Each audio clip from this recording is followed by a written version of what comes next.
Hello everyone, আসসালামু আলাইকুম। আশা করি সবাই ভালো আছেন। আলহামদুলিল্লাহ আমি অনেক ভালো আছি।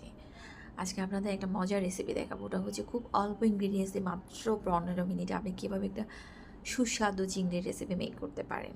আমি সবসময় বলি আমার রান্না হচ্ছে যারা রান্না খুব কম পারেন, যারা রান্নাকে অনেক হ্যাসেল মনে করেন, যেমন ব্যাচেলার যারা হলে থাকেন বা বিদেশে থাকেন, খুব অল্প সময়ে আপনি রান্না করতে যাচ্ছেন তাদের জন্য। কজ আমি নিজে জব লাইফে দেখেছিলাম কীভাবে তাড়াতাড়ি মেক করা যায়। সারাদিন কিচেন রুমে পড়ে থাকবো, কিচেন রুমে রান্না করব, অতটুকু সময় আসলে থাকে না সবার এই ব্যস্ত সময়ে।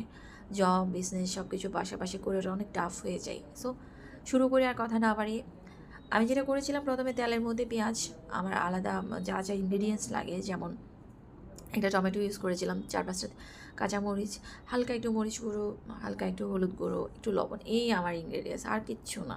আপনি জাস্ট এইগুলা দিয়ে মাছটাকে এমন করে কষাবেন যেন মাছটা একটু পোড়া পোড়া হয়ে যায়, হালকা পুড়বেন না, বাট একটু ভাজা ভাজা করে ফেলবেন, লাল লাল করে। দেন ওটার মধ্যে যখন তেলটা উপরে উঠে আসবে, আমি যে ট্রিক্সটা ফলো করি ওটা হচ্ছে গরম পানি ইউজ করা। আপনার কাছে যদি ইলেকট্রিক গরম পানির হিটার থাকে, ওটা দিয়ে আপনি পানি গরম করে রাখতে পারেন। গিজার থাকলে ওখানে আগে থেকে রান্নার আগে প্রসেস করে রাখতে পারেন, অথবা আপনি পাশে চুলায় একটু গরম করেও দিতে পারেন, রান্নার আগে একটু গরম পানি মেক করে রাখতে পারেন। এতে কী হয়, রান্নাটা অনেক হেলদি ওয়েতে মেক হয় এবং কুকটাও খুব তাড়াতাড়ি হয়।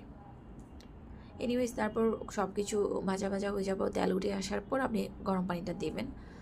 গরম পানি যখন হালকা শুকায় আসবে, ভাজা ভাজা হয়ে যাবে, দেন আপনার খাওয়ার উপযোগী হয়ে যাবে। দেখেন কি সুন্দর করে রেডি হয়ে গেল। আল্লাহ হাফেজ।